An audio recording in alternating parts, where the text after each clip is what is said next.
तो हेलो दोस्तों, जैसा कि आप लोग देख रहे हैं ये मैप है, स्पेशली है तो इंडिया का आप देख सकते हैं। लेकिन आज हम लोग जो चर्चा करेंगे हम नेपाल हिमालय की बात करेंगे। किसकी बात करने वाले हैं दोस्तों? नेपाल हिमालय की। नेपाल से भी पहले हम लोग एक जगह और चलेंगे जो कि आप देख रहे हैं। तो यहाँ पे आपको दिख रहा है क्या?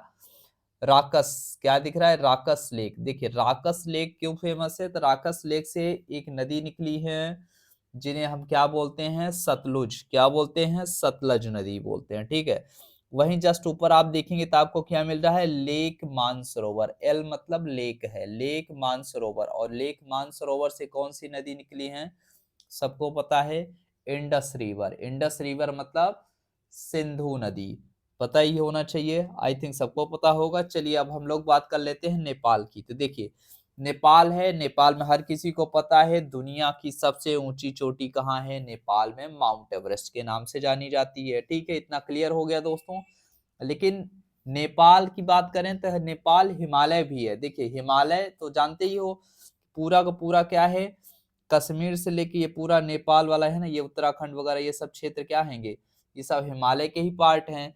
इसी में नेपाल हिमालय की चर्चा की जाती है। किसकी चर्चा होती है दोस्तों? नेपाल हिमालय की। तो देखिए नेपाल हिमालय की जो नदी बाउंड्री क्रिएट करती है, तो वो कौन सी दो नदियां हैं जो नेपाल हिमालय की बाउंड्री क्रिएट करती हैं? तो याद रख लीजिएगा, पहली नदी जो आपकी मिलेगी वो काली नदी मिलेगी। क्या मिलेगी? काली नदी नेपाल हिमालय की कौन सी सीमा तय कर रही है दोस्तों? ये देखिए काली नदी दिख रही है आपको। तो काली नदी ये पश्चिम में पड़ रही है ना, तो याद रख लीजिएगा नेपाल हिमालय की पश्चिमी सीमा पर काली नदी बहती है। इतना क्लियर हो गया दोस्तों। अब वहीं बात करते हैं पूर्वी सीमा की। तो देखिए पूर्वी सीमा में आपको कोसी नदी दिखेगी। क्या दिखेगी दोस्तों? कोसी नदी नेपाल हिमालय की पूर्वी सीमा पे बहती है। ठीक है, मतलब काली नदी से लेके कोसी नदी के बीच के क्षेत्र को नेपाल हिमालय कहा जाता है। इतना क्लियर हो गया दोस्तों। मुझे लगता है आप लोग को ये बहुत आसानी से क्लियर हो गई होगी चीजें। कहां से कहां तक? तो काली नदी से शुरू करना है, ये पश्चिमी सीमा है। हमने बताया था इधर पश्चिम होता है और इधर पूरब होता है। पश्चिमी सीमा काली नदी, पूर्वी सीमा क्या है? कोसी नदी। किसका? नेपाल हिमालय का। ठीक है।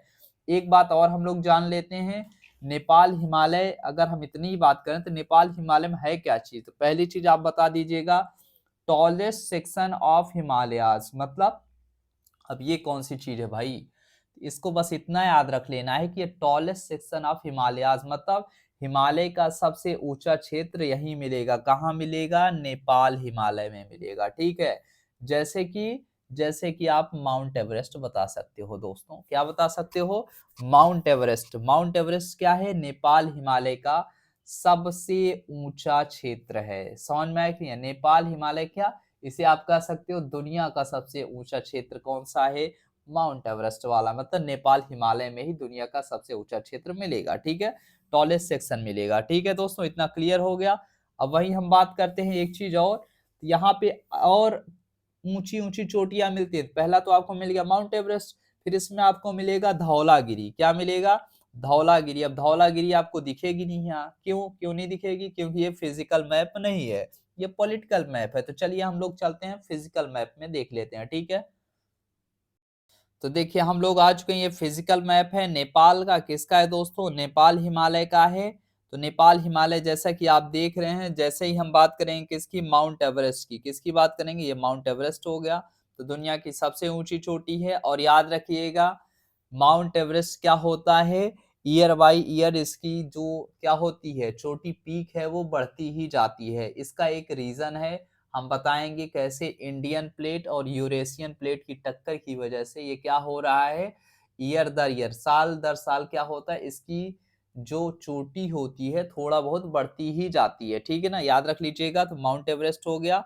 फिर आपको यहाँ पे धौलागिरी मिलेगा। मतलब कुछ क्षेत्र दिया है कुछ क्षेत्र नहीं दिया है, तो कोई दिक्कत नहीं, हमें कुछ याद रखना है। माउंट एवरेस्ट हमने याद रख लिया, धौलागिरी याद रख लिया। और याद रखना चाहते हो तो एक और मिलता है मानशालू। तो मानशालू आपको दिखेगा नहीं, कोई दिक्कत नहीं, बस याद रख लीजिएगा मानशालू हो गया, मकालू हो गया और काठमांडू वैली हो गया। मतलब ये सारे क्षेत्र आपको कहाँ मिलेगा? नेपाल हिमालय में मिलेगा। क्या क्या मिलेगा? धौलागिरी मिलेगा दोस्तों। धौलागिरी हमने बताया था, ये है धौलागिरी। फिर माउंट एवरेस्ट ये हो गया। ठीक है, तो धौलागिरी और माउंट एवरेस्ट तो दिख रहे हैं, लेकिन आपको क्या नहीं दिख रहा है? मानसालू नहीं दिख रहा है, एवरेस्ट तो दिख ही चुका है, और मकालू और काठमांडू वैली, ठीक है। और यहीं पे आपको मिलेगा अन्नपूर्णा, क्या मिलेगा? अन्नपूर्णा भी मिलेगी, ठीक है। लेकिन और चीजें नहीं दिखाई गई हैं, कोई दिक्कत नहीं, लेकिन हमें याद होना चाहिए। हमने क्या जाना? तो हमने जाना नेपाल हिमालय कहाँ से स्टार्ट होता है दोस्तों? तो काली नदी से। कहाँ से स्टार्ट होगा? काली नदी, और काली नदी ये है, और कहाँ तक चलेगा दोस्तों? कोसी नदी। ये कोसी नदी का क्षेत्र है, ठीक ना।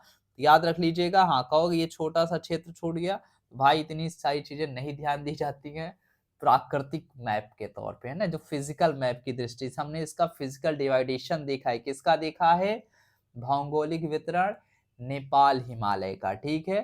तो काली नदी से कोसी नदी के बिटवीन अगर कभी ऐसा सेंटेंस मिल जाए, कोई पूछ ले कि नेपाल हिमालय का क्षेत्र काली नदी से कोसी नदी के मध्य है, तो बिल्कुल सही माना जाएगा दोस्तों। अगर एक सेंटेंस ऐसा भी आ जाएगा कि जो काली नदी है वो नेपाल हिमालय की पश्चिमी सीमा, क्या नेपाल हिमालय की पश्चिमी सीमा बनाती है, बिल्कुल सही है। वहीं कोसी नदी पूर्वी सीमा बनाती है, ठीक है ना दोस्तों। तो उम्मीद करते हैं आप लोग को बहुत कुछ सीखने को मिला होगा। तो मिलते हैं अपने नेक्स्ट वीडियो में, तब तक के लिए बाय बाय।